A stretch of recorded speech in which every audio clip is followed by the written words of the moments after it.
अब NCERT line by line की जो बात होती है वो सबसे ज्यादा इंपॉर्टेंट इसलिए है क्योंकि एनसीईआरटी बहुत अलग चीज है। यानी कि जैव विविधता क्या है, हर जगह पे दोस्तों अलग अलग जीव पाए जाते हैं। आपके गांव में अलग होंगे, पहाड़ पे जाओगे अलग है। अब कुछ बच्चे कहते हैं मैं तो लिखता ही टेढ़ा हूं, कभी उसने दिया हाथ से लिखेगा तो अंडरलाइन करेगा ही करेगा। हम अलग अलग कीट को देख सकते हैं, ये कीट अलग है, ये कीड़ा अलग है। सारे कीड़े आपको अलग अलग दिखते हैं, बिल्कुल। तो हम क्या है, सारे एनिमल है। कवक को फंजाई में रखा है, पादप को प्लांटी में रखा है। हेलो दोस्तों, क्या हाल समाचार, कैसे हैं आप सब? बहुत ही मस्त और जबरदस्त होंगे। मैं हर्षित ठाकुरिया सारे के सारे दोस्तों का स्वागत करता हूं और मेरे ख्याल से आप भी उतने ही एक्साइटेड है जितना एक्साइटेड मैं हूं। और दोस्तों सबसे इंपॉर्टेंट ये हो जाता है कि आपका मेरा एक्साइटमेंट तब और बढ़ जाता है जब हम तैयारी करने वाले होते हैं हमारे फ्यूचर के लिए। और आप लोगों ने लिटरली ये वाली चीज, मतलब हमेशा ही आपने इतना प्यार दिया है और हमेशा हमने कोशिश की है कि कहीं ना कहीं चैप्टर को या चीजों को और आसान बनाया जाए। अब एनसीईआरटी लाइन बाय लाइन की जो बात होती है वो सबसे ज्यादा इंपॉर्टेंट इसलिए है क्योंकि एनसीईआरटी बहुत अलग चीज है। मतलब गजनी का आमिर खान नहीं है जो लिखने के बाद चीजों को भूल जाता है। वो कहता है कि भैया बच्चा अपने आप ही पढ़ लेगा। मगर कहीं ना कहीं आप विश्वास करिएगा कि आज जो अपने लाइन बाय लाइन पढ़ेंगे ना, इसके बाद कहीं आपको सब कुछ बहुत आसान लगने लगेगा। हमारे एक छोटी से छोटी बात यहाँ पे डिस्कस करेंगे। आप लोगों को पता भी होगा कि नीट के एग्जाम में इस चैप्टर को पहले इंपॉर्टेंस कोई देता था, कोई नहीं देता था, मगर अब इसको सब इंपॉर्टेंस देते हैं क्योंकि बेटा इसमें से भी क्वेश्चन बन सकते हैं और बहुत ही ताबड़तोड़ क्वेश्चन बन सकते हैं। आइए जरा क्वेश्चन आंसर की बात करेंगे। तो यहां पे सबसे पहले हम लोग देखते हैं कि आज अपन एग्जैक्टली क्या पढ़ने वाले हैं।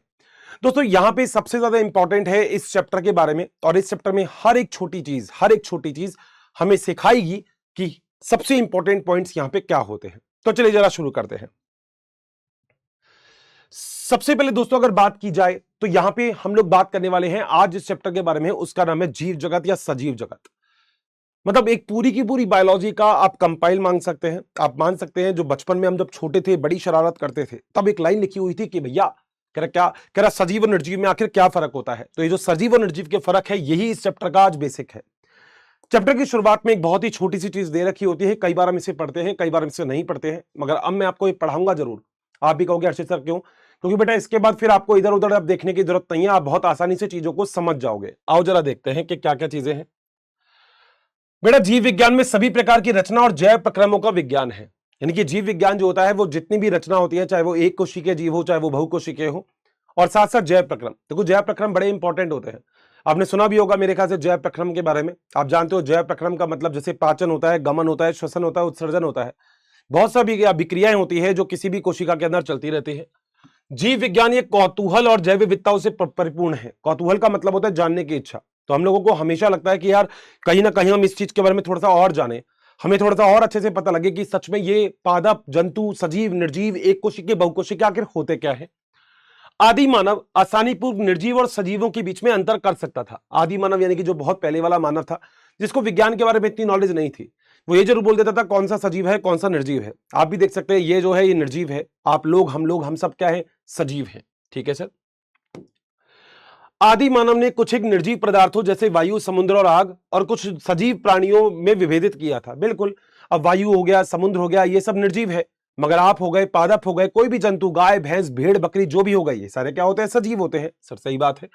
इन सभी प्रकार के जीवित और जीवहीन के स्वरूपों में उन्होंने सर्वमान्य विशिष्टता पाई। वे उनके द्वारा भय और दूर भगाने के भाव पर आधारित थे। यानी कि ये इस चीज पर आधारित थी कि कौन सी चीज में विभेदन क्या होता है, कौन सी चीज आप सजीव बोलोगे, कौन सी निर्जीव बोलोगे, आपको पूरी नॉलेज होनी चाहिए थी बायोलॉजी की। ठीक है। सजीवों का वर्णन, यानी कि सजीव के बारे में पूरी पूरी गाथा, पूरी विवेचना देना, जिसमें मानव भी शामिल था। बधाई हो कि आप लोग भी सजीव हैं। मानव के इतिहास में काफी बाद में प्रारंभ हुआ जो समाज जीव विज्ञान की दृष्टि से मानवोद्भाव विज्ञान में संलग्न थे, यानी कि मनुष्य के विज्ञान में। अब देखा जाए तो धीरे धीरे जब चीजें आगे बढ़ी ना, तब शायद समझ में आया। पहले एक्चुअली किसी को भी पता नहीं था कि आखिर सजीव ऐसे कैसे आए। किसी ने बोला मुझे पता है कैसे कैसे आए, कैसे आए, कह ऊपर से कोई कोई बड़ा सी चीज गिर गई, उसमें से सजीव आ गए, ऐसा कैसे। किसी ने बोला मुझे पता है कि सजीव कैसे कैसे कह रहा है, मैं तालाब के पास बैठा था, उसमें से मेंढक निकला, तालाब में से बनता है सजीव। ऐसे थोड़ी ना होता है। एक इंसान ने बोला कि मेरी शर्ट मेरे कमरे में पटकी थी, अगले दिन उसमें चूहे आ गए, मेरी शर्ट से बना है सजीव, ऐसा थोड़ी नहीं होता। तो कहीं ना कहीं हमको चीजों के बारे में पता होना बहुत जरूरी था, और वे जैव वैज्ञानिक ज्ञान में सम्मिलित प्रगति दर्ज कर सकते। यानी कि धीरे धीरे हम सभी लोगों में कौतूहल जागा और हमने कहा भैया कुछ ना कुछ तो तरीके से हमें ढूंढना है, और हम लोगों ने यहाँ पे कोशिका, सजीव, इनके बारे में खोज करनी चालू कर दी। जीव स्वरूप के वर्गीकी विज्ञान और स्मारकीय विवरण से विस्तृत पहचान प्रणाली, नाम पद्धति और वर्गीकरण की आवश्यकता प्रदान की है।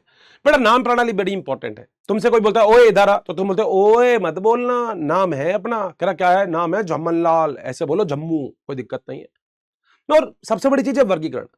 हम लोगों ने वर्गीकरण किया, हम लोगों ने Monera, protista, Plantae, fungi, animalia को बांटा, हमने पादप जंतु को बांटा, हमने सजीव निर्जीव को अलग अलग किया, हमने एक कोशिकीय बहुकोशिकीय बताए, हमने प्रोकैरियोटिक यूकैरियोटिक बताए। तो ये सारी की सारी चीजें अलग अलग होती है। इस प्रकार के अध्ययनों का सबसे बड़ा प्रचलन सजीवों द्वारा ऊर्ध्वाधर क्षैतिज दोनों ही समानताओं की भागीदारी को मान्यता देना था। यानी कि किसी भी लेवल की चाहे बातें हो रही थी तो हमारे पास कोई ना कोई बायोलॉजी का पॉइंट ऐसा था कि हमने सबसे ये बोल दिया कि भाई साहब हर चीज को एक्सप्लेन हम कर देंगे, कोई दिक्कत वाली बात वहां पे नहीं है। वर्तमान के सभी जीवों के परस्पर संबंध और साथ ही पृथ्वी की आदिकाल वाले सभी जीव के साथ उनके संवादों और मानवीय अहंकार जैव विविधता के संरक्षण के लिए एक सांस्कृतिक आंदोलन थे। यानी कि जैव विविधता क्या है, हर जगह पे दोस्तों अलग अलग जीव पाए जाते हैं। आपके गांव में अलग होंगे, पहाड़ पे जाओगे अलग है, ऑस्ट्रेलिया में जाके कंगारू मिलते हैं। अब ये थोड़ी तुम्हारे गांव में बाहर गेट खोलोगे कंगारू बैठा है, नहीं। तो हर जगह पे जैव विविधता अलग अलग है। इस इकाई में हम बहुत सारे वर्गीकरण, वैज्ञानिक प्राणियों के बारे में, पादप के बारे में सब कुछ पढ़ेंगे। तो यहां पे तो इस वाले चैप्टर में तो खैर इतना नहीं है, मगर पूरी की पूरी यूनिट के बारे में इन्होंने बात कर ली है। ठीक है, अब दोस्तों यहां पे आता है अर्नेस्ट मेयर। देखो यहां से क्वेश्चन बहुत ही प्यारा बन सकता है। तो ये वाला जो पॉइंट है ना, ये पॉइंट तो आपको याद ही रखना है, क्योंकि यहां से क्वेश्चन बनेगा ही बनेगा। ये बढ़िया लाइन है। क्या है? जो अर्नेस्ट मेयर थे, इनका जन्म जो हुआ था वो केपटाउन में जर्मनी में हुआ था, और हार्वर्ड विश्वविद्यालय से जैव वैज्ञानिक थे जिन्हें 20वीं शताब्दी का डार्विन कहा जाता है। अब नीट के एग्जाम के अंदर एक छोटा सा क्वेश्चन आएगा कि 20वीं शताब्दी का डार्विन कौन सा है, तो आप बोलोगे 20वीं शताब्दी का जो डार्विन है वो अर्नेस्ट मेयर है। तो अर्नेस्ट मेयर भाई साहब को 20वीं शताब्दी का हमने क्या बोल दिया था, डार्विन बोल दिया था। सर बहुत ही सही बात है। अगला चलते हैं। आप मतलब अर्नेस्ट मेयर के बारे में बात करें, 100 महान वैज्ञानिकों में थे। मेयर ने 1953 में हार्वर्ड विश्वविद्यालय से कला और विज्ञान में नौकरी प्राप्त की थी, और अलेक्जेंडर आर्गीज प्रोफेसर ऑफ जूलॉजी एमिरेट्स की पदवी के साथ साथ इन्होंने अवकाश प्राप्त किया। ठीक है, कोई दिक्कत नहीं है, मगर आपको यहां पे बस ये सारी चीज जनरल नॉलेज के लिए पढ़नी है। आपको ये याद रखना है 20वीं शताब्दी का डार्विन कौन है, तो आंसर है अर्नेस्ट मेयर। ठीक है, 80 साल तक भाई ने पक्षी के ऊपर, वर्गीकरण के ऊपर, भूगोल के ऊपर, प्राणी के ऊपर, विकास के ऊपर, वर्गीकरण के ऊपर, जीव विज्ञान के ऊपर, इनमें बहुत सारा काम किया। इन्होंने लगभग अकेले ही बहुत सारे विकासीय जीव के बारे में और बहुत सारी विविधता को भी, इन्होंने बहुत सारी चीजों को खड़ा कर दिया, यानी कि बहुत जगह पे इन्होंने कार्य भी किया। तो सही बात है भाई साहब, लग भी रहा है बहुत इंटेलिजेंट थे बचपन से, शुरू से, है ना। इनके साथ वैज्ञानिक में जाति वर्गीकी की परिभाषा की अगुवाई की। मेयर को 3 पुरस्कार दिए गए जिन्होंने व्यापक रूप से विज्ञान के 3 ताजों की संज्ञा दी जाती है। तो 3 ताजों की संख्या क्या होती है, नीट के एग्जाम में अगर आता है तो आप बोलेंगे ये 3 पुरस्कार थे। ऐसा भी आ सकता है 3 ताजों की संख्या किसे दी गई थी, तो आपका आंसर है अर्नेस्ट मेयर को दी गई थी। बहुत बढ़िया। तो 1983 में इनको बॉलजॉन प्राइज दिया गया, इसके बाद इंटरनेशनल प्राइज भी दिया गया, और भाई को क्रॉफोर्ड प्राइज भी दिया गया। 2004 में स्वर्गवासी हो गए थे। ठीक बात है, इतनी हमको एक जनरल नॉलेज पढ़नी है, बट समझने वाली बात क्या है, अर्नेस्ट मेयर। मेरे साथ साथ बोलेंगे सब एक लवाज में कि 20वीं शताब्दी का मेयर कौन था, अर्नेस्ट मेयर था। सर जबरदस्त बात बोल दी। अब आ जाओ आगे। अब कुछ भी नहीं, हर एक लाइन पढ़ेंगे और हर एक लाइन का मतलब समझेंगे। यही एनसीईआरटी का मतलब है कि एनसीईआरटी की एक भी लाइन हमसे छूट नहीं जाए। ठीक है, जीव विज्ञान जगत कितना निराला है, बिल्कुल निराला है भाई। अलग अलग प्राणी, अलग अलग जंतु, अलग अलग पादप, सब कुछ हमको यहां पे देखने को मिलते हैं। तो भाई साहब निराला ही निराला है। जीवों के विस्तृत प्रकारों की श्रृंखला बहुत विस्मयकारी है, अलग अलग हमको देखने को मिलते हैं। हम कहते हैं ओह माय गॉड, देखो लड़के तो नॉर्मल बोलते हैं ओह क्या बात है, लड़के सोचते हैं ओह माय गॉड देखो जरा कितना प्यारा है ये, ऐसा। तो अलग अलग चीजें आपको देखने को मिलती है। ये सारे के सारे असाधारण है, चाहे हम पर्वत पे जाएं, चाहे हम ऐसे जगह पे जाएं जहां पे पत्तियां वगैरह पर्णपाती एरिया है, महासागर में जाए जहां पे मीठा पानी मिलता है, लवणीय अलवणीय, किसी भी जगह पे हम जलीय झीलों पे जाए, मरुस्थल में जाए जिसे रेगिस्तान भी कहते हैं, गर्म झरनों में जाए, कहीं पे भी जाए हमें जीव मिलेंगे। रेगिस्तान में भी मिलते हैं जहां पे पानी भी कम है, ऐसी लिजार्ड मिलती है जो रेगिस्तान में रहती है। हाँ सर, चूहे भी मिलते हैं भाई साहब। रेगिस्तान का वो जहाज ऊंट, बचपन में सुना था तुमने, रेगिस्तान का जहाज बोलते हैं, एक बार पानी पीता 4-5-7 दिन तो ऐसे निकाल देता चिल मार के। ठीक है, वे हमें आश्चर्यचकित कर देते हैं। सर पर दौड़ते घोड़े, प्रवासी पक्षियों, घाटियों में फूल, और ये आक्रमणकारी शार्क की जो सुंदरता होती है ये चमत्कार का आह्वान करती है। यानी कि अलग अलग जगह जब हमें इतनी सारी चीजें मिल जाएगी तो लड़कियां ऐसे बोलती है कि वाओ, लड़के तो बोलेंगे हाँ ये अच्छा है। ठीक है, तो दोनों का अलग अलग विस्मयकारी, मतलब आश्चर्यचकित हो जाते हो तुम। ठीक है सर, सर हम तो नहीं होते, कोई बात नहीं, अब एनसीईआरटी लिख रही है तो मान लेते हैं। पारिस्थितिकी विरोध तथा समष्टि के सदस्य, समष्टि का मतलब जो ग्रुप होता है, कुल होता है, पॉपुलेशन होती है, उस पॉपुलेशन और समुदाय के सहयोग और यहां तक कि कोशिका में आणविक गतिविधियों का पता लगता है।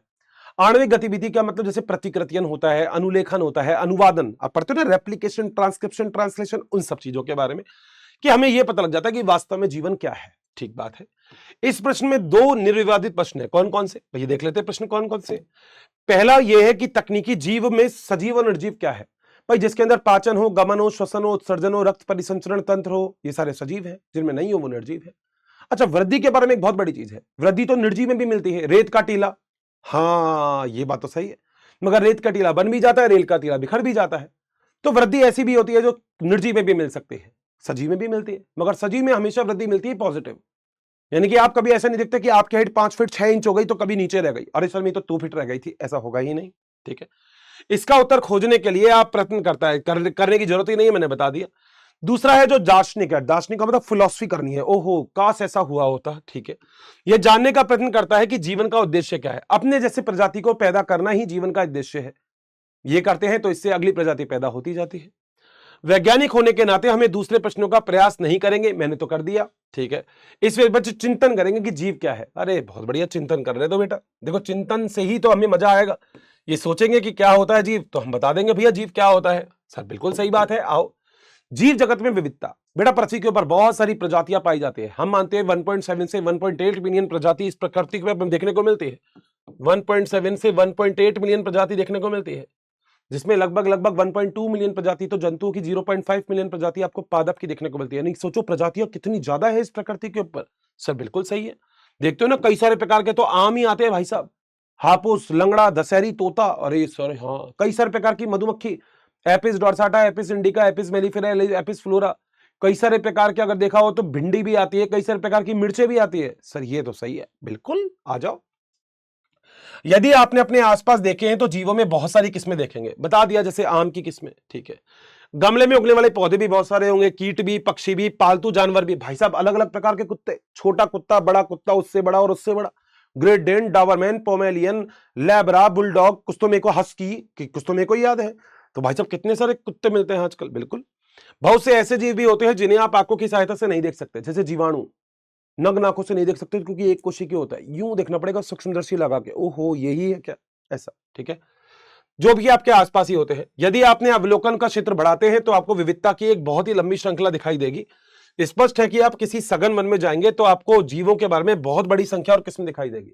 बड़े से किसी जगह पे जाते हो जहां पे बहुत सारे आपको जीव जंतु देखने को मिलेंगे तो आप खुद कह दोगे हाँ अर्षित सर ये बात तो आपने सही बोली, हमें बहुत सारे जीव जंतु देखने को मिल रहे हैं और इतने सारे जीव जंतु हैं सर, हमने तो कभी ऐसा देखा ही नहीं था। क्यों? क्योंकि जगह पे जाओगे बड़े बड़े पेड़ होंगे, पेड़ होंगे तो उस पर रहने वाली प्रजाति भी बहुत सारी होंगी। आगे चलते हैं। प्रत्येक प्रकार के पौधे जंतु जो आप देखते हैं किसी स्पीशीज का प्रतीक है। स्पीशीज का मतलब जाति, बहुत सारी प्रजाति हमको देखने को मिलती है। ठीक है, हम ऐसा कहते हैं कि अभी तक 1.7 से 1.8 मिलियन प्रजाति हो सकती है, जिसे हम जैव विविधता अर्थात पृथ्वी पर स्थित जीवों की संख्या और प्रकार कहते हैं। 1.7 से 1.8 मिलियन। बट दोस्तों ऐसी भी प्रकृति पे बहुत सारी जगह है अभी अर्थ पे जहां पे हम गए नहीं। बर्मुडा ट्रायंगल नेट पे सर्च करना, इनकमिंग हुई है, आउटगोइंग तो है ही नहीं, हम गए नहीं आज तक वहां पे। तो अब सोचो वहां पे कौन कौन सी प्रजातियां रहती होंगी, हमें तो पता भी नहीं है। सब बिल्कुल सही है। हमें यह स्मरण रखना चाहिए कि जैसे जैसे हम नए यहां तक पुराने क्षेत्रों की खोज करते रहते हैं, नए नए जीवों का हमें पता लगता रहता है। बहुत सारे जीव आते हैं, तो मेरे बारिश में देखे होंगे भाई साहब अलग अलग प्रकार के छोटे छोटे कीड़े आ जाते हैं। यूं कहते हैं तुम ये वाला कीड़ा सर पहली बार देखा है, क्यों? पिछली बार इसके अंदर इतना बदलाव आ गया तो अगली बार कुछ नया कीड़ा आ गया होगा। ठीक है सर, जैसा कि ऊपर बताया गया है कि विश्व में बहुत सारे मिलियन और प्राणी हैं, मैंने बता दिया कितने मिलियन हैं। पौधे और प्राणियों को उनको स्थानीय नाम से जानते हैं, और बेटा स्थानीय नाम को हम बोलते हैं वर्नेकुलर। कोई आपसे पूछता है स्थानीय नाम क्या होते हैं तो उसको बोलते हैं वर्नेकुलर। वर्नेकुलर का मतलब होता है लोकल नेम। जैसे कांदा ले लो, कांदा ले लो, अब कांदा लोकल नेम है बेटा, कांदा ये थोड़ी है कोई डिक्शनरी का नाम है, कांदा मतलब लोकल नेम। अब कांदे को बता देना कमेंट बॉक्स में तुम्हारे यहाँ पे क्या कहते हैं। ठीक है, आगे चलते हैं। ये स्थानीय नाम एक ही देश के अनुसार बदलते रहते हैं। बिल्कुल, लोकल जगह पे स्थानीय नाम अलग अलग होते हैं। हमने कोई भी ऐसी विधि नहीं निकाली जिसके द्वारा हम किसी जीव के विषय में चर्चा कर सके, शायद इसके भ्रमकारी स्थिति पैदा हो सकती है। बिल्कुल, मतलब कुछ ना कुछ तरीका ऐसा होना चाहिए कि इंडिया के अंदर भी किसी चीज का नाम वही हो जो विदेश के अंदर हो। इंडिया के अंदर मैं किसी चीज को बोलता हूं तो विदेश के अंदर, जैसे पाइसम सेटाइमम सुना होगा आपने नाम, पाइसम सटाइवम मटर को बोलते हैं। अब ये नाम तुम यहां बोलो चाहे चाइना ह्यूचिंग पूचिंग पूचिंग से पूछो, वो भी कहेगा ओहो मुझे पता है, आई लाइक इट। सब जगह हुंगा खड़ी हूं, किसी जगह जाओगे मतलब युगांडा चले गए, वहां पे भी आप बता सकते हो। तो यहां पर प्रत्येक जीव का एक मानक होता है जिससे उसके सारे नाम विश्व भर में जाना जाता है। इस प्रक्रिया को नाम पद्धति कहते हैं। तो नाम पद्धति का मतलब होता है लोकल, मतलब कोई भी व्यक्ति कोई भी इंसान हो वो लोकल नाम से जो जाना जाता है उसे ही नाम पद्धति कहते हैं। ठीक है, नाम पद्धति का मतलब नाम जो आपने दिया है। ठीक है, स्पष्ट है नाम पद्धति तभी संभव है जब जीवों का वर्गीकरण सही हो, अर्थात हम ये जानते हैं कि नाम किस जीव का है। अब ऐसा नहीं तुम पपीते का पेड़ देखोगे तुम कहोगे ये टाइगर है, हमारे यहाँ पे पपीते को टाइगर ही बोलते हैं, ऐसा तो नहीं होगा ना। तो तुम्हें नाम पद्धति इस तरीके से देनी पड़ेगी कि तुम सच में ये पता कर सको कि ये वाला नाम केवल पादप को दिया जाएगा, ये जंतु को दिया जाएगा, ऐसा नाम। तो सबसे पहले आप उसको पहचानेंगे, क्योंकि जब तक आप किसी चीज को पहचानेंगे नहीं तब तक आप उसको किसी भी अलग जगह पे रख ही नहीं सकते। आज मैंने ये रख दिया तुम्हारे सामने, तुमको पता ही नहीं है लिखने का काम करता है किसका काम करता है। मैंने तुमसे बोल दिया कपड़े धोने, तुम तो ये उठा के ले आओगे, मगर बाद में अगर तुमको पता लगेगा नहीं सर ये तो लिखने का काम करता है, तो तुम कभी भी कपड़े धोने के लिए इसको मेरे को लेके आओगे ही नहीं। आ जाओ। अध्ययन को सरल बनाने के लिए अनेक वैज्ञानिकों ने प्रत्येक ज्ञात जीव को वैज्ञानिक नाम देने की प्रक्रिया बनाई, यानी कि कोई ना कोई ऐसा तरीका हमने ढूंढा जिससे हम चीजों का वैज्ञानिक नाम दे सके। हम कुछ ना कुछ ऐसा कर सके जो शायद आज तक प्रकृति पे उपलब्ध ही नहीं था। हम वैज्ञानिक तरीके से चीजों को बता सके। कैरोलस सीनियस बहुत बढ़िया साइंटिस्ट भाई साहब, उन्होंने कहा मैं जातिकरण की ऐसी पद्धति बनाऊंगा जो सबको पता होगी। आपने सुना भी होगा दोस्त, आपने सुना होगा जैसे अलग अलग तरीके के जीव होते हैं। ठीक है, जैसे मान लो फॉर एग्जांपल आज मैं हिंदू के बारे में बात करूं तो हम मानते हैं कि गीता के अंदर जो कुछ लिखा होगा उसको हिंदू मानेंगे। मैं मान लो मुस्लिम समुदाय की बात करूं तो जो उनके कुरान में लिखा होगा वो उनको मानेंगे। ऐसे ईसाई के लिए मेरे ख्याल से बाइबल होती है, वो उनको मानते हैं। तो अलग अलग जगह अलग अलग उनके जो माने जाने वाले बड़े ग्रंथ हैं उनको माना जाता है। तो हम ये कहते हैं कि अगर हमको किसी चीज का नाम देना हो तो उसके लिए भी कोई ना कोई हमारे पास ऐसे ऑर्गेनाइजेशन होने चाहिए जिनकी डिक्शनरी हम ले, जिनसे हम नाम देना सीखें कि आखिर नाम कैसे देंगे। तो वहां पे हम इस प्रक्रिया को विश्व में वैज्ञानिकों ने स्वीकार किया था और हमने सर्वमान्य नियम और कसौटी दी थी जिनको international code of botanical nomenclature बोला गया। यानी कि अगर आपको किसी भी पादप का नाम देना है, पादप का, तो आप आईसीबीएन के रूल को फॉलो करोगे। तुम्हारे घर के कोई रूल नहीं होंगे। आईसीबीएन बोलेगा अक्कड़ बक्कड़ बम्बे बो भू, तो भैया इसको ही मानना पड़ेगा, तुम्हारा नहीं चलेगा। फिर हुंगा हाड़ी हूं वो नहीं चलेगा। तो आप पूछ सकते हैं कि प्राणियों का भी अगर नाम देना हो तो कैसे देंगे, तो उसका नाम है international code of zoological nomenclature. बोलो बात सही है। इससे आप जंतु का नाम दे सकते हैं, वाह सर, बहुत बार एनिमल का नाम। ठीक है सर, जबरदस्त बात हो गई। वैज्ञानिक की यह गारंटी कि प्रत्येक जीव का एक ही नाम बताए, किसी भी जीव के जीव वर्णन से विश्व में किसी भी भाग में लोग एक ही नाम बता सके, यानी कि एक ही नाम चलना चाहिए वर्ल्ड वाइड। ठीक है, ये नाम सुनिश्चित करते हैं कि एक ही नाम किसी दूसरे के ज्ञात जीव का नाम नहीं हो। ऐसा नहीं हो पाइसम सटाइवम मटर को भी बोल रहे हो, पाइसम सटाइवम बैगन को भी बोल रहे हो, नहीं मुन्ना, गलत बात हो जाएगी। अच्छा, ऐसे और भी ऑर्गेनाइजेशन है, जैसे एक ऑर्गेनाइजेशन है जो है आईसीएनबी। ठीक है, एक ऑर्गेनाइजेशन है आईसीवीएन।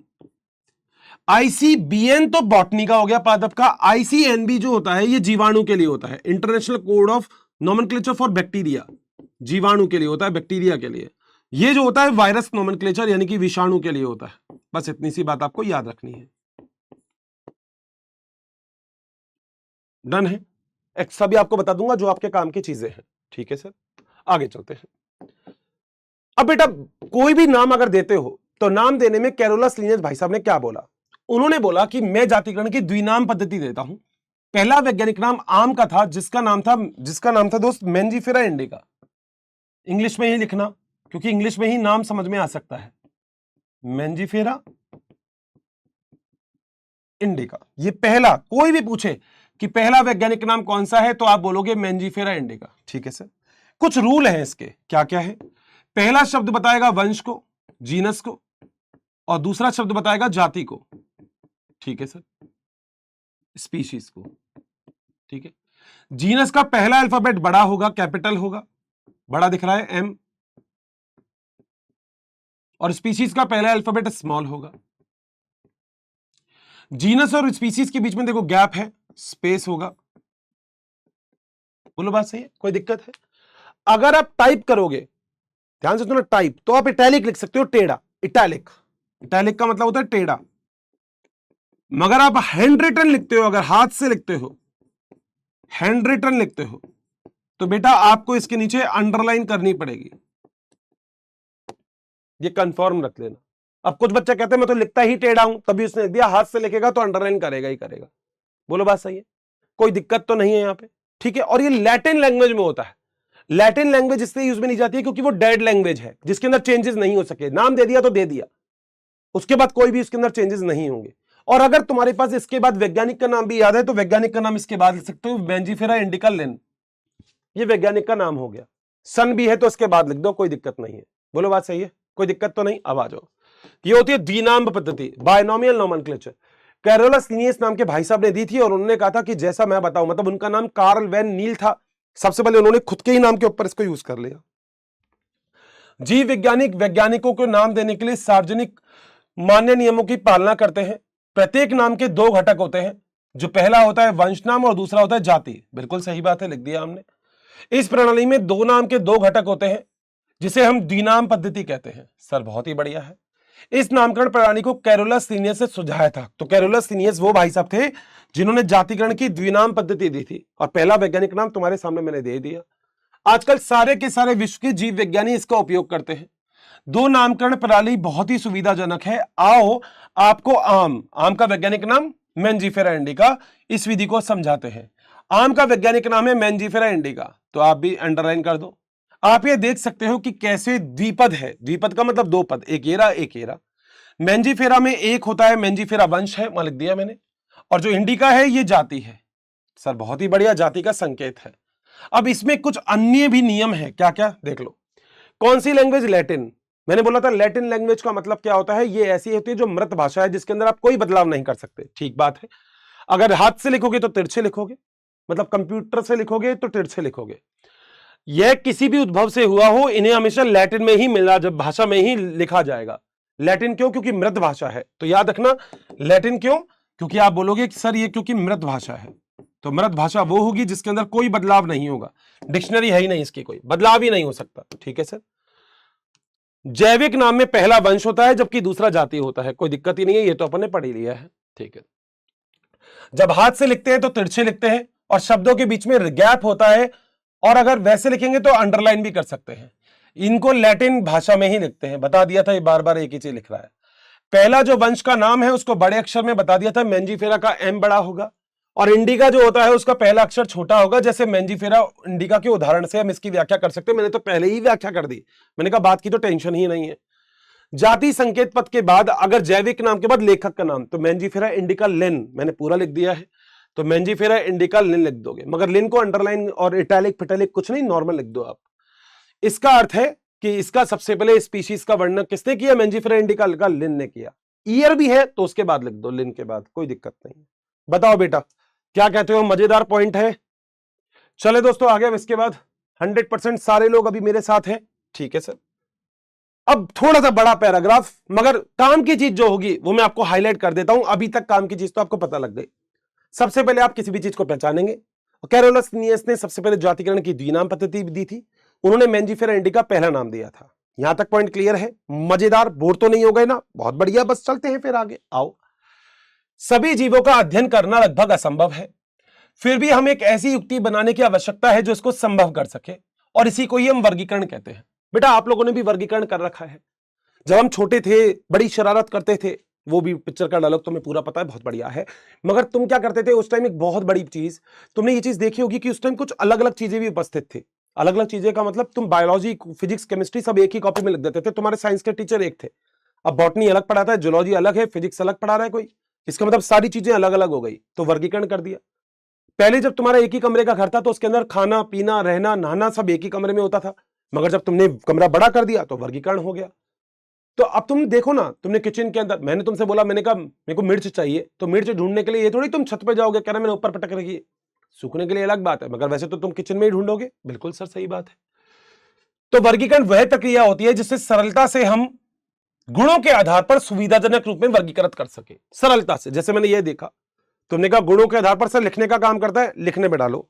मैंने ये कहा सर लिखने का काम करता है, लिखने में डालो। मैंने ये दिया सर ये तो पानी की बोतल है, ये तो पीने का काम है सर, एक जगह डालो। मैंने तुम्हें ये दिया। सर ये तो मोबाइल है, ये तो बात करने का काम करता है, अलग रखो। मैंने तुम्हें ये दिया। सर ये तो लिखने का काम करता है, इसको भी एक जगह रखो। तो तुम वर्गीकरण आसानी से कर सकते हो, तुम्हें चीजें दिख रही है तो। उदाहरण के लिए हम पौधों या प्राणियों में कुत्ता, बिल्ली, कीट को सरलता से पहचान लेते हैं। तुम ऐसा थोड़ी कहते हो कुत्ता तुम्हें दिख रहा है, तुम कह रहे हो ओहो शेर जा रहा है, ऐसा तो नहीं है ना। हाँ, तुम अपने दोस्त को बोल सकते हो, तुम दोस्त को बोल सकते हो मेरा दोस्त शेर है, मगर वो शेर नहीं हो सकता। अगर वो शेर है मतलब वो, छोड़ो मैं ज्यादा नहीं बोलूंगा, है ना। जैसे तुम इन शब्दों का उपयोग तभी करते हो जब हमारे मस्तिष्क में इनके गुण आ जाते हैं। तुम कुत्ते को देखते हो तो तुम्हें शेर नहीं याद आता, तुम बिल्ली को देखते हो तो तुम्हें डायनासोर याद आता है कि बिल्ली देखते हो कह रही तो डायनासोर है, ऐसा तो नहीं है ना। बहुत बढ़िया है। तो हमारे दिमाग में सब कुछ पता होता है, हमारे दिमाग को इतना तो पता है। जब आप कुत्ते के विषय में सोचोगे तो आपको मस्तिष्क में क्या प्रतिबिंब आएगा। जैसे मान लो मैंने तुमसे बोला सचिन तेंदुलकर, तो तुम्हें गाना गाता हुआ याद आ रहा है, खेलता हुआ, सर खेलता हुआ। मैंने बोला हर्षित ठाकुरिया, तो डांस करता हुआ याद आ रहा है क्या? अरे नहीं सर, पढ़ाता हुआ। अभी तो डांस तुम्हें ऐसे ही कर रहा हूं समझाने के लिए। मैंने बोला लता मंगेशकर, तुम कहोगे अरे सर लता मंगेशकर के बारे में बात कर रही हो। हाँ, अब ये थोड़ी लता मंगेशकर बोला कहोगे हाँ हर्षित सर बहुत अच्छी पायलट है वो, नहीं ना। अरिजीत सिंह बोला मैंने, तो तुम्हें लग रहा है अरिजीत सिंह मतलब खुशी के गाने गा रहा है, यो यो यो, नहीं ना। तुम्हें लग रहा होगा अरिजीत सिंह, अरे सर पूछो मत ऐसा। तो नाम से ही हमें चीजों के बारे में पता लग जाता है। स्पष्ट आप कुत्ते को देखेंगे न कि बिल्ली को, बिल्कुल दिमाग में कुत्ते की फोटो आएगी तो कुत्ते को देखोगे।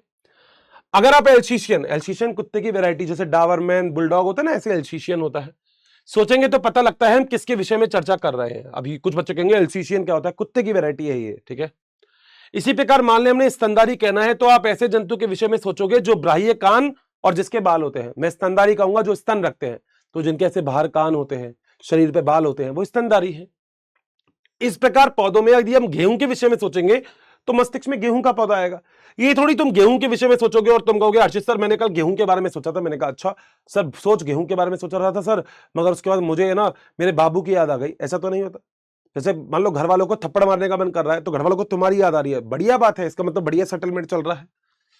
इसलिए वे सभी कुत्ता, बिल्ली, स्तनधारी, गेहूं, चावल, जंतु आदि सुविधाजनक वर्ग है जिनका हम पढ़ने के लिए उपयोग करते हैं। हम वैज्ञानिक शब्दावली टेक्सा का उपयोग करते हैं। टेक्सा का मतलब होता है टेक्सोनॉमी, एक कोई तरीका जिससे आप वर्गीकरण कर सको, अच्छे से आप उसको पहचान सको, वर्गीकरण कर सको, नाम दे सको। जब ये तीनों चीजें आप साथ में रख लेते हो तो इसे हम बोलते हैं टेक्सोनॉमी। उसका छोटा सा बड़ा है जिसका नाम है टेक्सा, ठीक है। यहां आपको स्वीकार करना चाहिए कि टेक्सा विभिन्न स्तर पर सही वर्गों को बता सकता है। पौधे भी एक टेक्सा है, पादप हो गया, जंतु हो गया, ये सब टेक्सा। टेक्सा का मतलब होता है एक लेवल। जैसे आप first class, second class, third class में थे ना, तो इन सबको हम टेक्सा बोल सकते हैं, ठीक है। इसी प्रकार जंतु, स्तनधारी, कुत्ता, ये सभी टेक्सा है। लेकिन क्या आप जानते हैं कि कुत्ता एक स्तनधारी और स्तनधारी प्राणी है, इसलिए प्राणी, स्तनधारी, कुत्ता विभिन्न स्तरों पर अलग अलग टेक्सा हो सकते हैं। सही बात है। अब देखो जानवर तो दोस्त सारा है ना, कुत्ता भी जानवर है, गधा भी जानवर है, मगर ये थोड़ी कुत्ता और गधे को आप एक ही जगह रख सकते हो कि नहीं। मतलब एक जगह रखने का मतलब ये नहीं एक साथ, वैसे तो रह लोगे कोई दिक्कत नहीं, मगर कुत्ते को जगह, गधे को एक जैसा, मतलब तुम गधे को कुत्ता बोल रहे हो, ऐसा तो नहीं हो सकता ना। बस यही बात है। बताओ डन है क्या? इसलिए गुणों के आधार पर सभी जीवों को टेक्सा में वर्गीकृत कर सकते हैं। इस प्रकार रचना, कोशिका की रचना, विकासीय प्रक्रम और जीव की पारस्परिक सूचना आवश्यक है, जो आदिकरण वर्गीकरण के आधार है। बड़ा ही इंपॉर्टेंट पॉइंट है नीट के लिए। समझाऊं? अगर आप कोई भी वर्गीकरण कर रहे हो तो उसमें सबसे पहले प्रकार, यानी कि किस प्रकार की संरचना आपको देखने को मिल रही है किसी भी जीव की, उसकी रचना, एक कोशिकीय, बहुकोशिकीय, क्या है वो, कोशिका की संरचना, जटिल कोशिका तो नहीं है, प्रोकैरियोटिक है, यूकैरियोटिक है, आखिर क्या है। विकासीय प्रक्रम, जैसे विकासीय का मतलब ऐसा समझ लो जैसे तुमने एक, मैं तुम्हें बताता हूं, जूलॉजी का टर्म है। आज के बाद एक चीज याद रखना, हैंस। ये अगर तुमने कभी क्लास 12th का एक चैप्टर है विकास, वो कभी पढ़ा हो तो तुमको भी उस दिन याद आ जाएगी मेरी बात। अगर पढ़ रखा है तो बढ़िया बात है। हैंस का मतलब होता है मुर्गियां। मुर्गी, हाँ हम सब मुर्गी हैं। सर ऐसा कैसे बोल रहे हो? सुनो, होमोसेपियंस है हमारा नाम, ये तो जानते हो, ठीक है। होमोसेपियंस से पहले हम होमो निंडरथेल थे, उससे पहले होमो इरेक्टिस थे, उससे पहले होमो हिरबिलिस थे। सर ऑप्शन अगर आएगा तो टिक मार देना, हम सब मुर्गी हैं। सीक्वेंस याद हो गया, हैंस, मुर्गियां। बोलो बात सही है? अब जब इतना आपको याद क्लियर है तो आगे का काम भी हो गया। इस प्रकार विशेषीकरण, पहचान, अभियान, इस प्रकार विशेषीकरण जो होता है, पहचान होता है, अभियान होता है, ये सारे के सारे वर्गीकरण की नाम पद्धति, ये ऐसी चीज है जिस जो वर्गीकरण के विज्ञान के लिए आधारित है। तो नीट में ये क्वेश्चन आ जाता है वर्गीकरण की चीज के लिए आधारित कौन कौन सी चीज है। तो आपका ये सारा काम आ गया। पहला पहचानना, विशेषीकरण मतलब उसको एक स्पेसिफिकेशन देना, उसको विशेषता बताना उसकी, फिर उसको पहचानना, फिर उसको वर्गीकृत करना, फिर उसको नाम दे देना। क्योंकि ऐसे नहीं बोलोगे वो भेजना, वो नहीं, मेंजीफेरांडे का एपिस डोर्साटा ऐसे बोलोगे, एपिस इंडिगा ऐसे बोलोगे, ठीक है। वर्गीकरण कोई नई नहीं है, मानव सदैव ही विभिन्न प्रकार के जीवों के विषय में अधिक जानने के लिए प्रयत्न करता ही रहा है। हम लोग बहुत इस चीज में जानकार थे, हमने कहा हम अलग अलग चीजों को पहचानेंगे, देखेंगे कि चीजें कौन कौन सी और क्या क्या होती हैं, विशेष रूप से उसके विषय में जो एक से अधिक उपयोगी थे। आदि मानव को अपनी मूलभूत आवश्यकता जैसे भोजन हो गया, कपड़े हो गया, आश्रय हो गया, इनके लिए अलग अलग जगह खोजनी पड़ती थी, क्योंकि आज एक जगह रह रहा है, वहां पानी खत्म हो गया तो कहीं दूसरी जगह पे जाएगा। आदि मानव तो यही था, ठीक है। इसलिए विभिन्न जीवों के वर्गीकरण उनके उपयोग पर आधारित थे, क्योंकि हर जगह पर जहां पे मान लो खाना ज्यादा मिलेगा तो जो आदि मानव होगा वो उसी जगह पे जाएगा। सर कितनी अच्छी बात है। डन है यहां तक? बिल्कुल क्लियर हो गई बातचीत? सर बिल्कुल, आगे चलते हैं। देखो बड़ा आसान है बॉटनी में, बॉटनी में कभी मैं और हर एक लाइन को मैं आपको समझा रहा हूं तो कोई दिक्कत नहीं है। अब क्या है, टेक्सोनोमी तो आप समझ गए, चीजों का विशेषीकरण करना, चीजों को पहचानना, चीजों का वर्गीकरण करना और चीजों का नाम दे देना, ये तो एक पॉइंट हो गया। मगर अब असली चीज सुनो। अब होता क्या है दोस्त, हम लोग यहीं तक ही नहीं रुक जाते, हम लोग कहते हैं एक और वर्ड सिस्टमैटिक। सिस्टमैटिक में कोई अंतर नहीं है, केवल उसमें इवोल्यूशन और डाल दिया, विकास।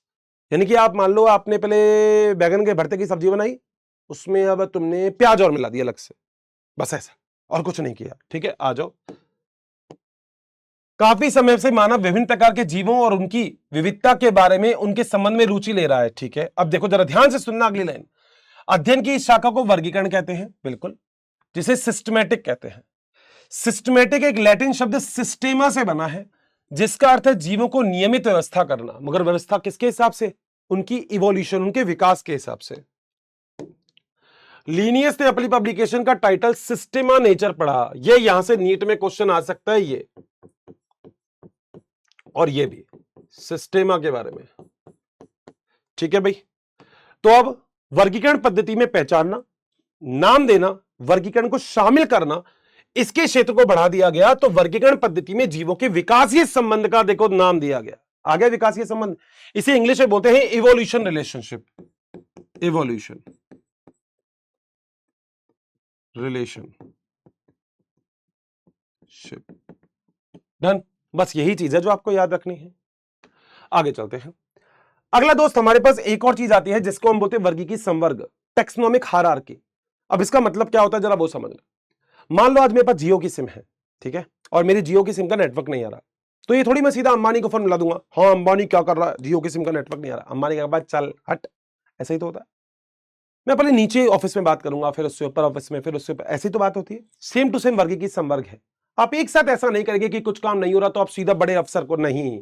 संवर्ग का मतलब हायरार्की, ये वही है, बिल्कुल सही समझ रहे हो, ये वही है जो आपने पढ़ा हुआ है, kingdom, phylum, class, order, family, genus और स्पीशीज। और मैं इसमें केवल यही एग्जांपल रखूंगा जो आपकी एनसीईआरटी के हैं, और कुछ भी नहीं। और मैं एनसीईआरटी से ही समझाऊंगा इस बार, मैंने बहुत कुछ बदलाव किया है अब की बार, कि इसकी लाइन समझा दूंगा मैं आपको। नोट्स तो आपके पास ऑलरेडी अवेलेबल हैं, उसके लिए तो शायद आप चाहोगे भी नहीं, पर मुझे बताना जरूर कि आप लोगों को सच में इसके साथ नोट्स, मगर मेरे ख्याल से एनसीईआरटी की लाइन अगर समझ में आ गई तो फिर ये कह दोगे अर्षित सर मजा आ गया। अभी तक एक भी लाइन मैंने छोड़ी नहीं है, बहुत बढ़िया से समझा। तो आगे देखते हैं। वर्गीकरण एक पर एकल सोपान नहीं है, वन स्टेप का प्रोसेस नहीं है वर्गीकरण, बिल्कुल सही है। कितनी सारी चीजें हैं वर्गीकरण में, हाँ जी। तो इनका पदानुक्रम होता है, बिल्कुल एक स्टेप वाइज प्रोसेस है। इनमें हर एक पद एक वर्ग को, यानी कि एक टेक्सोन को प्रदर्शित करता है। वर्ग का मतलब टेक्सोन हो गया। चूंकि संवर्ग में वर्ग की व्यवस्था है, इसलिए हम इसे वर्ग की संवर्ग कहते हैं। टेक्सोनोमिकल हायरार्की, कि सबसे बड़ा किंगडम होता है, फिर फाइलम होता है, फिर क्लास होता है, फिर ऑर्डर होता है, फिर फैमिली होती है, फिर जीनस होता है, फिर स्पीशीज होता है, ठीक है सर। ये सभी मिलकर वर्गीकी पदानुक्रम यानी कि टेक्सोनोमिकल हायरार्की बनाते हैं। इंग्लिश में क्या बोलते हैं? वर्गीकी को टेक्सोनोमी, पदानुक्रम को बोलते हैं हायरार्की। क्या बोलते हैं? हायरार्की, ठीक है। आगे चलते हैं।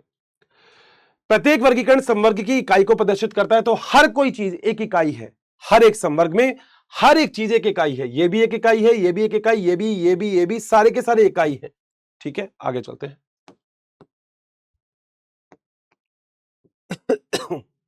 आगे चले। वास्तव में यह एक पद को दिखाता है और इसे टेक्सॉन कहते हैं। तो हर एक चीज एक इकाई है और इकाई को हम टेक्सॉन, एक पद भी बोल सकते हैं। बोलो बात सही।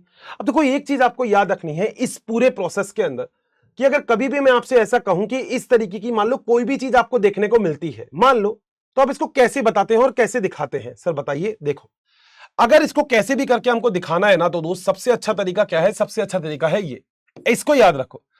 इसको याद करने का मतलब सबसे ऊपर होगा किंगडम, फिर होगा फाइलम, फिर होगा क्लास, फिर होगा ऑर्डर, फिर होगा फैमिली, फिर होगा जीनस, फिर होगा स्पीशीज। इसका सीधा सा कहने का मतलब है कि सबसे बड़ा किंगडम होता है, फिर फाइलम होता है, फिर क्लास होता है, फिर ऑर्डर होता है, फिर फैमिली है, फिर जीनस है, फिर स्पीशीज है। जैसे किंगडम 5 होते हैं नॉर्मली, 6 भी व्यवस्था आ गई अभी तो, मगर मान लो हम बोलते हैं बोनेरा, प्रोटिस्टा, प्लांटी, फंजाई, एनिमेलिया। तो हम ऐसा मानते हैं कि एक किंगडम के अंदर कई सारे क्या होते हैं? फाइलम होते हैं। एक फाइलम के अंदर कई सारी क्लास होती है।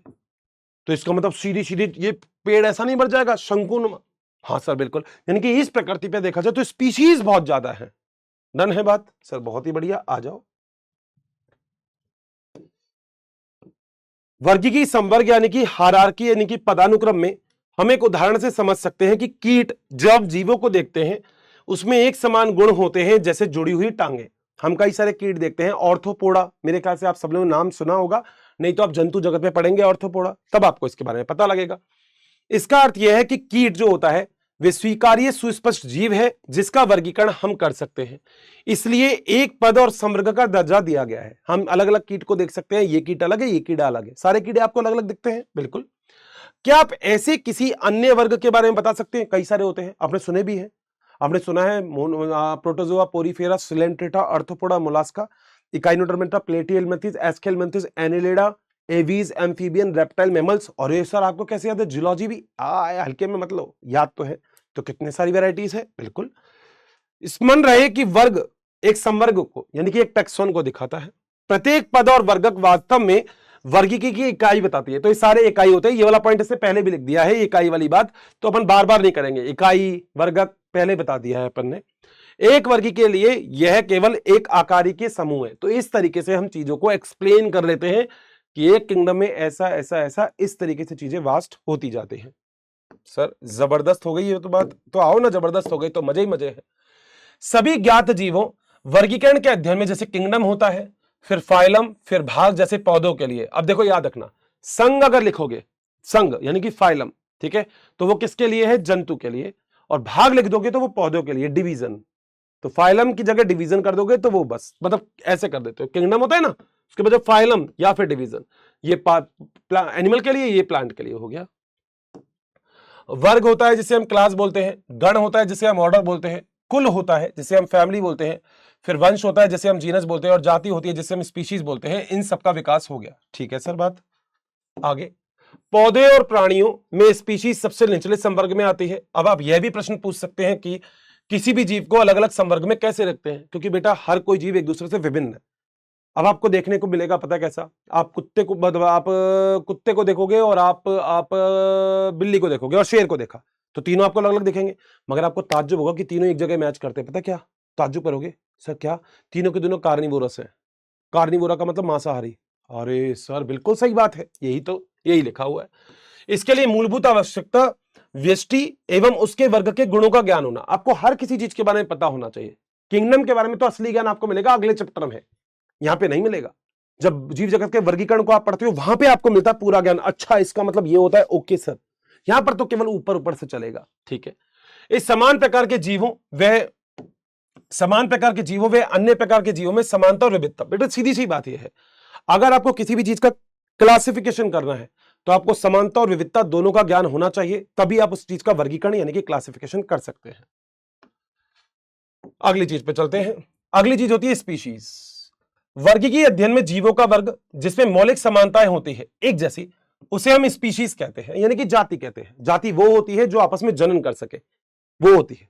मतलब आप खुद देखो, जैसे कुत्ते की भी प्रजाति अलग अलग होती है, मगर आपस में जनन करने में क्षमता प्रदान हो करती है। ऐसा नहीं होता कुत्ते का गधे से क्रॉस करवा दोगे तो कुछ नहीं आएगा आगे। आप तो कहोगे शुक्राणु अंडाणु हो गए, नहीं ऐसा नहीं होता। तुम जूलॉजी में कभी पढ़ोगे फर्टिलाइजन और एंटी फर्टिलाइजन, सर सच में तुम कभी देखना, तुमने वहां पे कभी पढ़ना तुम कहोगे सर बिल्कुल सही बोल रहे हो, पहचानना होता है, एक कोशिका दूसरे को पहचानती है, ठीक है।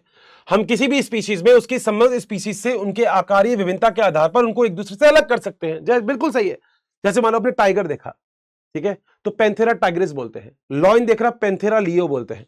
अब आपको पता है पहला जो वर्ड होता है वो जीनस, दूसरा वर्ड जो होता है वो स्पीशीज को दिखाता है। तो पैंथेरा टाइग्रिस है, पैंथेरा लियो है, ये सारे हैं। अब तुम्हें कभी लॉयन और पैंथर को देख के दोनों एक जैसे लगते हैं? नहीं, मगर दोनों एक है क्योंकि दोनों का वंश सेम है, जाति अलग अलग है। ठीक है सर। इसके लिए हम मैंजीफेरा इंडिका जैसे आम के बारे में बात कर लेते हैं। सोलेनम ट्यूबरोसम ये आलू के लिए है। अच्छा, आपको वो सारे वैज्ञानिक नाम याद रखने जो आपके एनसीईआरटी में है, ठीक है। और पैंथेरा लियो जिसे हम लॉयन बोलते हैं, इनका उदाहरण ले लेते हैं। और पैंथेरा टाइग्रिस भी ले लेना, कोई दिक्कत नहीं है। पैंथेरा पार्डस भी ले सकते हो, जैसे पैंथेरा पैंथेरा भी ले सकते हो। सर इतने नाम याद करने, तुम तो एनसीईआरटी के अकॉर्डिंग चलो, ठीक है। इन सभी नामों में इंडिका, ट्यूबरोसम और लियो ये क्या है? जाति है, ठीक है। जबकि पैंथेरा सोलेनम और मैंजीफेरा ये सभी वंश है। सर बिल्कुल सही है, पहला वंश दूसरा जाति, कैरोलसिनेस भाई साहब ने यही बताया था।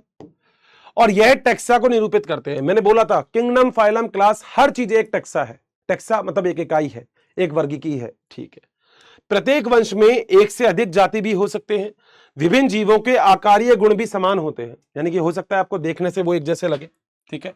उदाहरण के लिए पैंथेरा किसी अन्य जाति के संकेत पद है, इसमें टाइग्रिस भी बोल सकते हैं, यानी कि टाइगर को। अब पैंथेरा तो देखो दोनों का सेम है वंश, मगर जाति दोनों की अलग अलग हो गई, बिल्कुल सही बात है।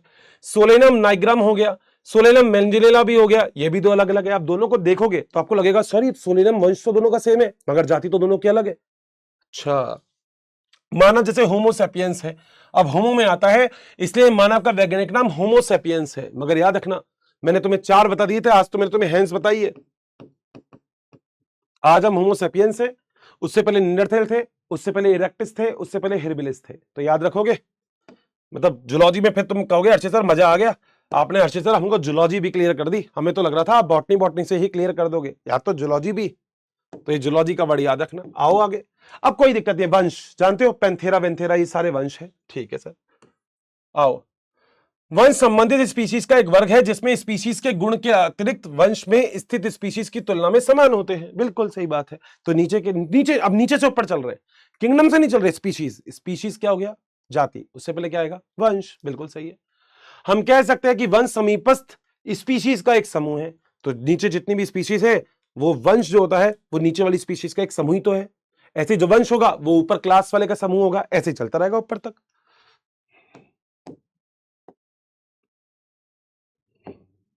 उदाहरण के लिए आलू, टमाटर, बैगन, ये तीनों अलग अलग स्पीशीज होते हैं। बिल्कुल, आलू, टमाटर, बैगन तुमको तीनों एक जैसे लगती है? ये थोड़ी मम्मी बोलती है आलू ले आओ तुम टमाटर ले आते हो, हाँ, मगर ये सारे सोलेनम वंश में आते हैं। मैंने बोला था ना, तुमको देखने से पता भी नहीं लगेगा कि सारी चीजें एक जैसी है। अब देखो, आलू, टमाटर, बैगन, ये तीनों देखोगे तो देखने में अलग अलग लगते हैं, इनकी हो सकता है जाति अलग अलग हो, मगर इन तीनों का वंश एक ही है। और वंश क्या है? बहुत बढ़िया, सोलेनम इंपॉर्टेंट है। Panthera tigris, Panthera leo, Panthera Panthera, सबकी जाति अलग अलग है मगर वंश सेम है। पैंथेरा पार्डस, पैंथेरा टिग्रिस, इनमें वो गुण है मगर ये सारे के सारे पैंथेरा वंश में आते हैं, बिल्कुल सही बात है। ये वंश फेलिस, इसमें बिल्ली भी आती है, से भिन्न है। तो नीट में क्वेश्चन आ सकता है बिल्ली कौन से वंश में आती है, तो आपका आंसर है फेलिस, ये आपको याद रखना है। ऐसे आते हैं क्वेश्चन इस चैप्टर में से। अगला आता है दोस्तों कुल। कुल कौन सा हो गया? कुल देखो अब ये हो गया, क्या था? Kingdom, phylum, class, order, family, genus, species. हमने स्पीशीज पढ़ ली, हमने जीनस पढ़ ली, अब हम पढ़ लेंगे फैमिली, फिर आएगा ऑर्डर, ठीक है। नीचे से ऊपर चल रहे हैं तो बहुत सारी फैमिली एक ऑर्डर में आती है और बहुत सारे जीनस एक फैमिली में आते हैं, ठीक है, वही लिखा है। अगला संवर्ग कुल होता है जिसमें संबंधित वंश आते हैं, बहुत सारे जीनस आते हैं। यह वंश की तुलना में कम समानता प्रदर्शित करते हैं, यानी कि जैसे जैसे आप नीचे से ऊपर जाओगे समानता कम होती जाएगी, समानता कम, नीचे जाओगे समानता अधिक होती जाएगी। तो नीचे से ऊपर जा रहे हो तो समानता कम होती जाएगी, लिख लेना इस पॉइंट को। अब यहां से क्वेश्चन बन सकता है, कुल किसके आधार पर है? पौधों का कायिक जनन के आधार पर। बेटा कायिक जनन का मतलब क्या होता है ये समझो। कायिक जनन का मतलब होता है कि वेजिटेटिव प्रोपेगेशन, इसका मतलब होता है पादप में ऐसे कोई भी भाग जो बीज नहीं हो, बीज के अलावा कोई भी भाग होगा जिससे नया पादप बन सकता है, जैसे उसे हम बोलते हैं एक्स प्लांट। और इसके बाद जो ताकत होती है ना, वो होती है पूर्ण शक्तता। पूर्ण शक्तता को हम बोलते हैं टोटिपोटेंसी। बोलो बात सही। तो ये सबसे इंपॉर्टेंट हो जाता है यहां पे, ठीक है। तो पादप के पास ऐसा कोई भी भाग जिससे नया पादप प्राप्त हो जाता है। जैसे आपने आलू देखा होगा, तो आलू में आंखें उपस्थित होती है ऐसे ऐसे, इसको काट के लगाओगे नया पादप आ जाएगा। बस यही होती है, इसे ही बोलते हैं कायिक जनन, ठीक है सर। और जनन के गुण भी होते हैं। उदाहरण के लिए पौधों में 3, सोलेनम, पिट्यूनिया और धतूरा। धतूरा जानते हो, अपने बोलते हो आप धतूरा खा के आया क्या? हाँ, ये सारे के सारे सोलोनेसी कुल में रखते हैं, ठीक बात है। चलो बस यही तुम्हें याद रखना है, नीट में यही क्वेश्चन आएगा। सोलेनम, फोलेनम, इनको कहा, सोलेनम को, पिट्यूनिया को और धतूरे को कहां रखते हैं, तो आप बोल देना। जबकि प्राणी वंश पैंथेरा, जिसमें शेर, बाघ और चीता आते हैं, इन्हें फेलिस, बिल्ली के साथ ही फेलिडे कुल में रखे जाते हैं। अब यही क्वेश्चन है कि फेलिडे कुल में कैसे रखे जाते हैं, बस। या इनको कौन से कुल में रखते हैं, फेलिडे। इन सबको कौन से में रखते हैं, सोलोनेसी को। बस यही क्वेश्चन आ सकता है, ठीक है। इस प्रकार यदि आप बिल्ली और कुत्ते को देखते हो, तो क्या आपको लगता है कुछ समानता? मैं बताऊं, इन दोनों की ऑर्डर जो होगा, अभी दोनों के दोनों कार्निवोरस है, मांसाहारी, तो इनमें बहुत सारी विभिन्नता होगी। उन्हें 2 विभिन्न कुलों, कैनिडी और फेलिडी में रखेंगे। तो अगर बिल्ली और कुत्ते को देखोगे तो अलग अलग आप उसमें रख सकते हो। बिल्ली को किस में रख दोगे, फेलिडी, कैनिडी। बोलो क्या पॉइंट क्लियर है? नीट के अंदर जो क्वेश्चन आते हैं वो ऐसे ही सीधा बनते हैं, आपको घुमाएगा ही नहीं, वो बस लाइन से क्वेश्चन दे देगा। फेलिडे में किसको रखते हैं, कैनिडी में किसको रखते हैं, सोलेनम में क्या आता है, बस ये। और वैज्ञानिक नाम पूछ सकता है जो एनसीईआरटी में है, आपको साले नहीं पढ़ने हैं, ठीक है। अब और ऊपर चलेंगे, अब क्या आएगा? अब आएगा बहुत सारे फैमिली मिलके एक ऑर्डर में आते हैं, तो ऑर्डर आ जाओ। आपने पहले देखा है स्पीशीज, वंश और कुल, ये तीनों लक्षणों के आधार पर आधारित थे। प्राय गण और उच्च वर्ग की संवर्ग की पहचान लक्षणों के समूहन के आधार पर करते हैं, यानी कि ग्रुप में हम एक चीज ले लेते हैं। हम कहते हैं सारे के सारे मिलके ये अच्छा, ये वाला कैरेक्टर इनमें मिलता है, तो ग्रुप देख लेते हैं हम कि ग्रुप कौन सा है इसमें, ठीक है। गण उच्च वर्ग के साथ साथ हम कुलों में भी होते हैं, बिल्कुल। जैसे जैसे ऊपर जाएंगे समानता घटती जाएगी। जिनके कुछ लक्षण एक समान होते हैं। देखो, आपको किसी भी चीज का अगर अंतर स्पष्ट करना है तो आपको एक ही काम करना पड़ेगा, उसके मिलने वाले लक्षण और उसमें जो अलग लक्षण हो उसके आधार पर ही आप उसको वर्गीकृत कर सकते हो, समानता और विभिन्नता के आधार पर। इसमें एक जैसे लक्षण कुल में सम्मिलित किए जाते हैं जो वंश की अपेक्षा कम होते हैं, जैसे कुल, कोनोमिलेंसी, सोलोनेसी और पॉलीमोनियल्स गल में रखा है, यानी कि इन दोनों को पॉलीमोनियल्स में रखा है। नीट में क्या क्वेश्चन आएगा? नीट में देखो ऐसे ही बनते हैं क्वेश्चन, और अलग से नहीं आएगा। नीट में क्वेश्चन आएगा इन दोनों को किस में रखते हैं, पॉलीमोनियल्स। वो कौन सा गण होता है जिसमें इन दोनों को रखते हैं, पता होना चाहिए। या इसके अंदर कौन कौन से आते हैं वो आपको पता होना चाहिए। बस ऐसे ही क्वेश्चन आपको यहां पे देखने को मिल जाते हैं। इसका मुख्य आधार पुष्पी लक्षण है। अब नीट में क्वेश्चन ये भी आ सकता है कि पॉलीमोनियल्स में कोनोमिलेसी और सोलोनेसी को रखने का मुख्य आधार क्या है, तो वो है पुष्प। अब पुष्पी लक्षण तो बहुत सारे होते हैं, आपका मॉर्फोलॉजी नाम का जो चैप्टर है वो पूरा इसी के ऊपर आधारित है। जबकि प्राणी कार्निवोरा, कार्निवोरा वो होते हैं जो मांसाहारी होते हैं, उनको फेलिडी और कैनिडी को आपने कार्निवोरा गण में रख दिया। कार्निवोरा मतलब कार्निवोरस, कार्निवोरस का मतलब होता है मांसाहारी, जो मांस खाते हैं, ठीक है सर। मजा आ गया सर? आ जाओ, अब तो कुछ नहीं है, अब तो हो गया। अगला होता है क्लास, बस वही है ऑर्डर, बहुत सारे मिलकर क्लास में रख दोगे। इसमें संबंधित गण आते हैं, जैसे प्राइमेटा गण, उसमें बंदर, गोरिल्ला और गिबन आते हैं। गिबन भी कुछ ऐसा ही होता है, तो इनको हम प्राइमेटा गण में रख देते हैं। अब जैसे जैसे हम ऊपर जाएंगे समानता कम होती जाएगी। कार्निवोरा गण, जिसमें बाघ, बिल्ली और कुत्ते। अब तुम्हें कभी बाघ, बिल्ली और कुत्ते को देख के लगता है इनको कहीं भी हम मैच कर सकते हैं, एक जगह पे रख सकते हैं? देखो एक जगह पे इन सबकी क्लास एक ही है। बोलते हो ना तेरी क्लास क्या है, जिस क्लास से तू आता है वो मेरी क्लास नहीं है, तो ये वो वाली क्लास की बात है। इनको हम मेमेलिया वर्ग में रखते हैं। इसके अतिरिक्त मेमेलिया वर्ग में गण भी आते हैं, तो बहुत सारे गण होते हैं जो आप मेमेलिया वर्ग में आसानी से रख सकते हो। अगला होता है संघ। अब तो कुछ दिक्कत ही नहीं है, संघ और डिवीजन के बारे में मैंने बात कर ली थी, पादप और जंतु, ठीक है। जिसमें जंतु जैसे मछली, उभयचर, सरीसृप जो जमीन पे तैरते हैं, पक्षी और स्तनधारी जैसे हम लोग आते हैं। इसमें उच्च संवर्ग जिसे हम संघ कहते हैं, ठीक है, निर्माण करते हैं। सभी को एक समान गुणों, जैसे नोटोकॉर्ड, आपकी जो स्पाइनल कॉर्ड होती है, पीछे वाली मेरुदंड जो होती है उसके बारे में, पृष्ठीय खोखला जो तंत्रिका तंत्र है आपके, उसके आधार पर ही हमने कॉर्डेटा संघ में रखा है। तो दो चीज होती है, कॉर्डेट और नॉन कॉर्डेट, हमने पढ़ा भी होगा। एक में स्पाइनल कॉर्ड होगी, एक में स्पाइनल कॉर्ड नहीं होगी, बस इतना सा फर्क आ जाएगा। पौधों में इन वर्गों को कुछ एक समान लक्षण होते हैं जिनको हम डिवीजन में रखते हैं। तो पौधों के लिए क्या होता है, डिवीजन होता है, ठीक है जी। तो ये वाली बस सारी चीजें हैं और कोई फर्क नहीं है। अब यही देखो हमने पढ़ा है, kingdom, phylum, class, order, family, genus, species लिख दो।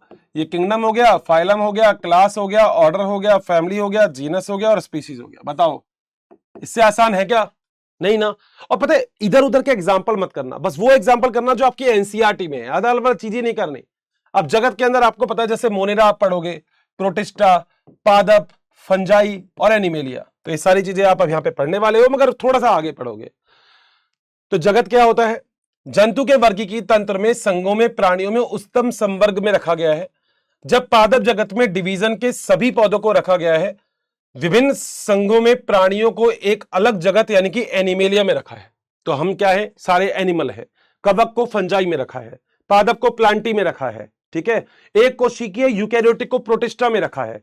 जीवाणु जो होते हैं, सुना है, माइकोप्लाज्मा, पीपीएलओ, इन सबको मोनेरा में रखा है, ठीक है।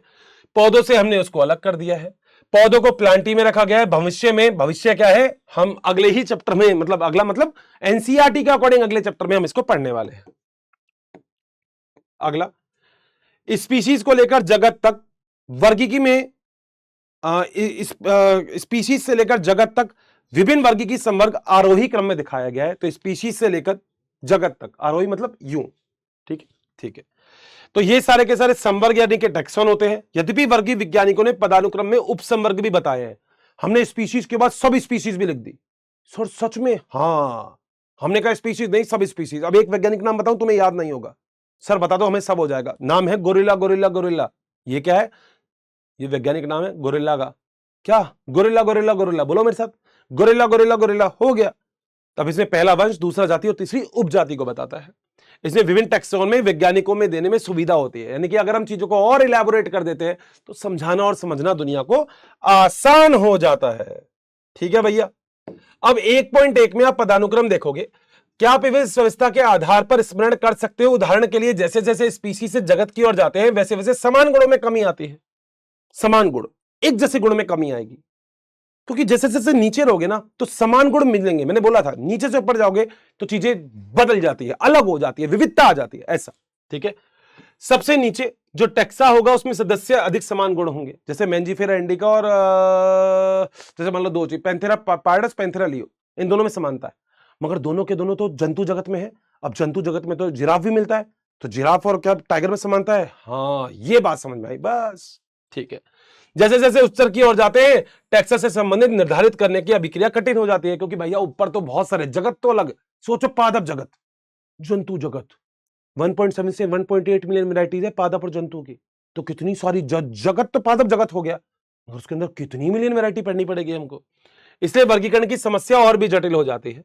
ये तालिका नंबर 1.1 में कुछ घरेलू मक्खी, मानव, आम और गेहूं के बारे में कुछ चीजें बता रखी है। ये रही तालिका 1.1। बोलो, पॉइंट सही है? पक्का? पहला क्या है? मनुष्य। इंपॉर्टेंट है, ये सारे ही इंपॉर्टेंट है, मैं ये नहीं बोलूंगा ये है ये है। देखो, इसको याद करने का एक तरीका बताता हूं। तरीका है, हमारे प्राइम मिनिस्टर जो है, हमारे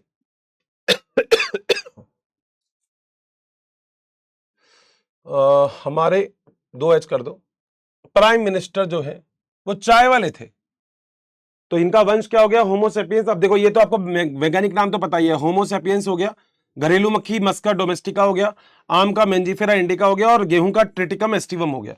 अब वंश तो सबका पता है, होमो मस्का मेंजिफेरा ट्रिटिकम, होमो मस्का मेंजिफेरा ट्रिटिकम। बोलो, बात सही है? कोई दिक्कत है यहां तक तो बता दो, ठीक है। अब हमारे से ह्यूमैनिटी कुल हो गया, ये आपको याद करना है। गण प्राइमेटा हो गया, वर्ग मैमेलिया हो गया, और कॉर्डेटा क्या हो गया? संघ, ठीक है। अगला, अगला है मैंने म्यूजिक दिया। क्या? मैंने म्यूजिक दिया। ये हो गया मैंने से हो गया मस्का, ये हो गया म्यूजिक, म्यूजिक से हो गया म्यूसिडी, म्यूसिडी म्यूजिक, और दिया से हो गया DIA, डिप्थेरा, इंसेक्टा और ऑर्थोपोडा। बोलो क्या है? सही है? तीसरा वाला तो आप याद ही कर लेना। कुल इसका एनाकार्डियेसी है, गण इसका स्पेंडियल्स है, वर्ग इसका डाइकॉट यानी कि जिसमें 2 कॉटिलिडन होते हैं, इस तरीके से हम बनाते हैं उसको, आगे आप पढ़ोगे। और संभाग इसका एंजियोस्पर्म है जिसमें बीच कवर होते हैं। ये क्या है? ये है, मैंने मॉर्निंग में खाए पोए पोए। अब मैंने हो गया ये, है ना। और बेसिकली एएम का मतलब होता है सुबह, एएम में खाए पोए पोए, मोए मोए पोए पोए, पोआ पोआ खाया। तो बेटा यहां पे पोएसी हो गया, पोएस हो गया, मोनोकॉटिलिडन हो गया, और एंजियोस्पर्म हो गया। बताओ क्या याद करने का तरीका ताबड़तोड़ है? और अगर ये चीज आपको मजेदार लगा, मतलब देखो मैंने फिर आपसे बोला, वो एग्जाम्पल ही याद रखो जो आपके एनसीईआरटी के हैं, उसके अलावा एग्जाम्पल आपको बिल्कुल भी याद नहीं रखने हैं, बिल्कुल भी नहीं रखने हैं, मतलब नहीं रखने हैं, जरूरत भी नहीं है। ठीक है सर, आ जाओ आगे। सारांश क्या है? जीव जगत में प्रचुर मात्रा में विविधता होती है, बहुत सारे पादप और प्राणी पहचान और उनका हमने वर्गीकरण भी कर दिया था, मगर अब संख्या इतनी ज्यादा हो गई जिनके बारे में हमें पता भी नहीं है। ठीक है, तो विशाल आकार को रंग और आवाज के आधार पर, क्रियात्मक और आकारी की भार के लक्षणों के आधार पर हमने इनकी व्याख्या करने के लिए बहुत टेंशन हो गई हमें। ठीक है, इसलिए हमें जीव की विविधता, इनकी किस्मों का अध्ययन करने के लिए, कुछ सरल तरीका बनाने के लिए जीव वैज्ञानिकों ने कुछ ऐसे नियम और सिद्धांत दिए जिससे हम आसानी से चीजों को समझा सकते हैं। ठीक है सर, मजा आ गया। जीवों को पहचानना, ठीक है, उनका नाम करके वर्गीकरण भी हमने कर दिया। ज्ञान की इस शाखा को वर्गीकरण नाम दिया गया। प्राणियों और पादपों की विभिन्न स्पीशीज, यहां पर वानिकी और हमारे संसाधन में विभिन्नता सामान्य ज्ञान में लाभदायक साबित हुए। यानी कि हमें बहुत कुछ चीजें बता दी गई, हमें बता दिया गया ऐसे ऐसे इस तरीके से हम चीजें मैनेज कर सकते हैं। वर्गीकी के मूल आधार जैसे जीव को पहचान करना, उनका नामकरण करना, ये आज के बहुत सारे विश्वव्यापी, हमने बहुत सारे कोड ICBN ICZN आज हमने पढ़ा है। ठीक बात है, इनको हमने विकास किया, और वो भी किसके लिए? हमारी सहूलता। सहूलता होती है, क्या बोलती है, हमारी इजीनेस के लिए, है ना, इंग्लिश हिंदी का वर्ड थोड़ा सा। तो समरूपता और विभिन्नताओं के आधार पर, यानी कि सिमिलरिटीज और डिफरेंस के आधार पर हमने जीवों की पहचान की, और हमने द्विनाम पद्धति थी जो कैरोलस लिनियस ने सबसे पहले नाम मेंजिफेरा इंडिका दिया। वैज्ञानिक तंत्र के अनुसार ये जो द्विपद और द्विनाम होती है, वैज्ञानिक नाम जो होते हैं इनसे बना होता है, इनसे हम दिया जा सकता है। जीव वर्गीकरण तंत्र में अपने स्थान पर हम ये प्रदर्शित कर सकते हैं। इन वर्गीकी संवर्ग, और हम इसे टेक्सा कहते हैं, यह वर्गीकी संवर्ग के हायरार्की बनाती है। हायरार्की का मतलब एक तरीके से पूरा का पूरा एक मोड़ बनाती है। बस इतनी सी यहां तक बात है। बताओ कैसा लगा? मैंने पहले भी आपसे बोला था चीजें बड़ी आसान हैं। एनसीईआरटी की लाइन में, मतलब लाइन बाय लाइन में आपको एनसीईआरटी की एक लाइन में दिक्कत नहीं आने दूंगा। हर एक चीज अपन एक्सप्लेन करेंगे, हर एक चीज 100% करेंगे। डन है? तो मेरे ख्याल से आप सभी लोगों को यहां तक जो मैंने आज आपको बताया बहुत ही बढ़िया लगा होगा। एक ये छोटा सा मेरा ट्राई है, और मुझे लगता है कि शायद आप एक हर छोटी चीज को समझ पा रहे होंगे। आपको भी लग रहा होगा कि अर्षित सर हमें ये चीज थोड़ी मुश्किल लगती थी, मगर अब हमें बहुत आसान लगने लग गई। बस इतना ही, बस मेरे साथ पढ़ते रहो, मस्त रहो, और बस हमेशा की तरह ऐसे ही मचाते रहो। तो दोस्तों मिलते हैं अपने अगले बहुत ताबड़तोड़ शानदार से लेक्चर में। Till then bye bye, take care, thank you so much, have a nice day.